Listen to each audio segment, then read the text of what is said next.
Mon Seigneur et mon Dieu, je crois de tout mon cœur que tu es ici, que tu me vois, que tu m'entends. Je t'adore à genoux devant toi. Je te demande le pardon de mes péchés et ton aide pour faire de mon mieux ce moment de prière. Marie, ma mère immaculée, Saint Joseph et mon ange gardien, intercédez pour moi. Tu t'en souviens, début août, je te parlais d'un macro-mariage qui allait se passer près de Madrid. Eh bien, ça s'est passé précisément hier. Et bon, au moment d'enregistrer cet audio, mon ami curé ne m'a pas pu envoyer des photos, mais si tu vas regarder sur le site de la paroisse, ils en mettront certainement dans les prochains jours.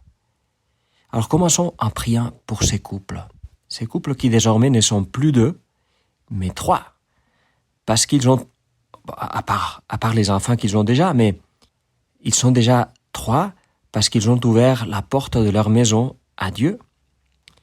Et en fait, ouvrir la porte à Dieu, c'est pas juste l'ouvrir à un, mais à trois. Le Père, le Fils et l'Esprit Saint. Et donc ça fait déjà 5.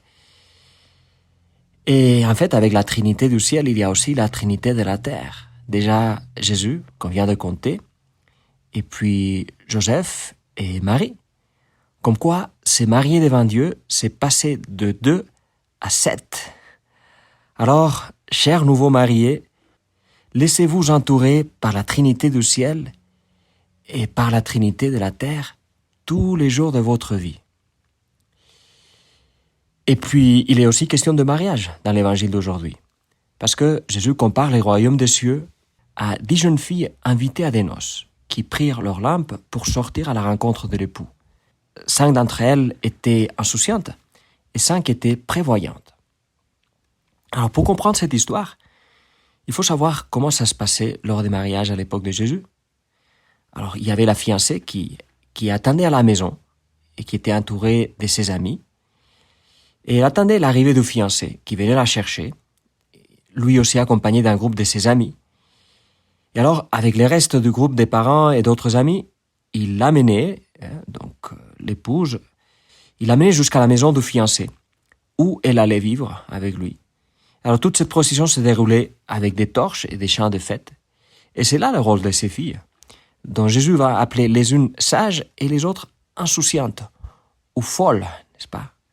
Les vierges, les jeunes filles folles, c'est celles qui n'ont pas eu suffisamment d'huile pour pouvoir accompagner l'époux jusqu'à la maison dans ses cortèges.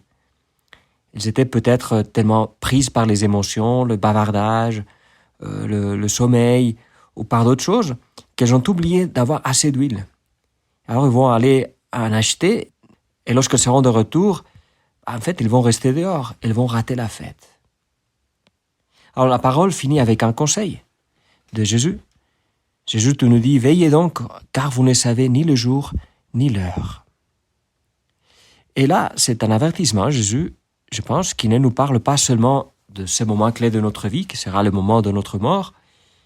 Il ne nous parle pas juste de ces moments, parce qu'en fait, on meurt comme on a vécu. Et donc, Jésus, tu nous parles aussi de plein d'autres moments où tu nous appelles, où tu nous attends, où tu nous chuchotes quelque chose à l'oreille. Et nous avons besoin d'être attentifs pour ne pas te rater, pour ne pas t'ignorer. Et alors, c'est quoi l'huile déjà? Il y a Homère, l'auteur de l'Iliade et de l'Odyssée, qui a appelé l'huile, et notamment l'huile d'olive, l'or liquide.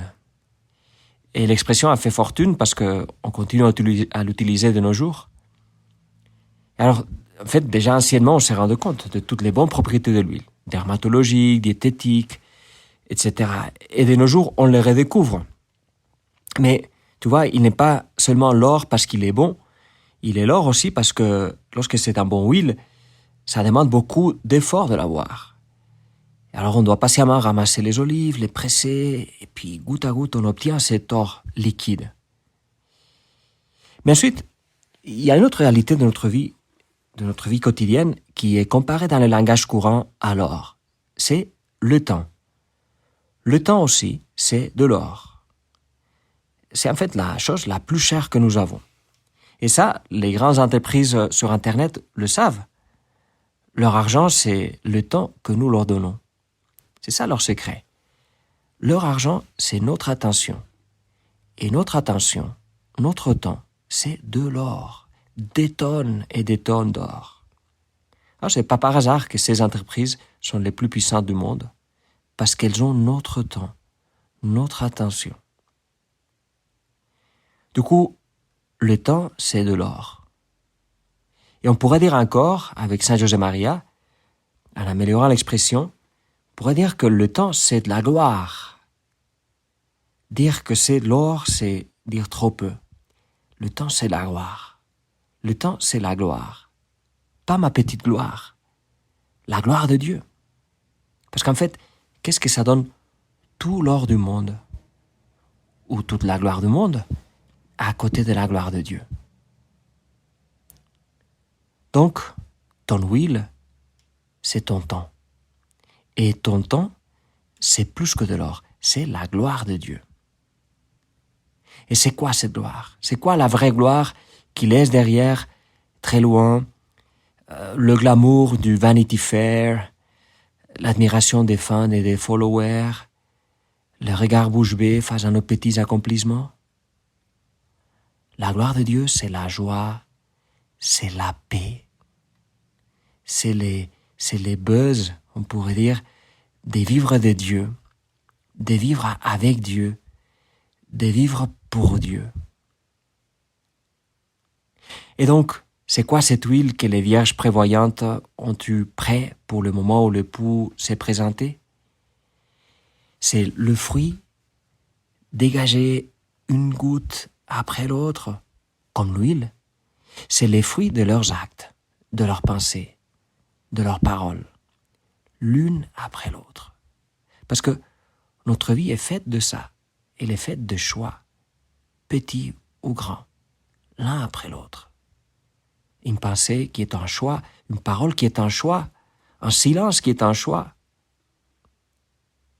Donc, l'huile de notre vie, la qualité de notre temps, c'est les fruits de chacun de ces choix. Et ça façonne notre temps comme du temps pour moi ou comme du temps pour Dieu. Et donc aussi du temps pour les autres. Parce que toi, Jésus nous le dit tout le temps. Tu es caché dans notre prochain. Et tu sais, je pense que voir ainsi l'huile, voir l'huile comme une qualité de temps, comme une orientation de notre temps, centré sur moi ou centré sur Dieu, ça nous aide à comprendre pourquoi les vierges prévoyantes ne peuvent pas donner leur huile aux vierges insouciantes. C'est pas qu'elles soient prudentes, mais égoïstes, et que donc elles ne veulent pas partager leur huile, leur temps. Ça serait à rester à la surface. C'est autre chose. C'est que, au fond, personne ne peut transférer son huile. Personne ne peut transférer la qualité de son temps. Cette qualité qui s'est façonnée goutte à goutte au long des heures, des jours, des semaines, en fonction de notre réponse à Dieu. Tu vois, les vierges prévoyantes vont bien sûr brûler leur huile, leur temps pour l'époux et pour les amis de l'époux, mais elles ne peuvent pas les brûler à la place des autres vierges. Elles peuvent répondre pour elles-mêmes, mais elles ne peuvent pas répondre à la place des autres.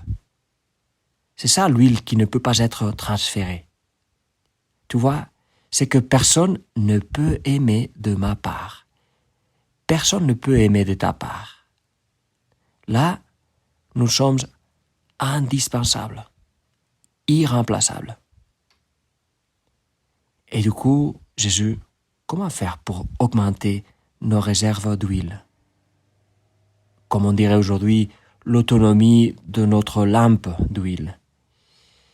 Eh bien, paradoxalement, on augmente notre autonomie, nos réserves d'huile, en les dépensant pour toi et pour les autres, sans faire trop de calculs. Plus j'allume les autres, plus je brûle mon huile pour toi, plus j'aurai des réserves pour continuer à allumer. Et puis aussi, la contrition, la douleur pour notre manque d'amour, notre manque de correspondance à Dieu, pour l'huile brûlée, sans but, pour les temps perdus, tout ça qui peut nous faire du mal au cœur, tout ça aussi ouvre nos réserves. La contrition, le pardon reçu de toi, Seigneur, ça renouvelle l'huile dans ma lampe. Sainte Marie, notre Mère, aide-nous à tenir prêtes et allumées nos lampes, maintenant, à tout moment, et à l'heure de notre mort. Amen.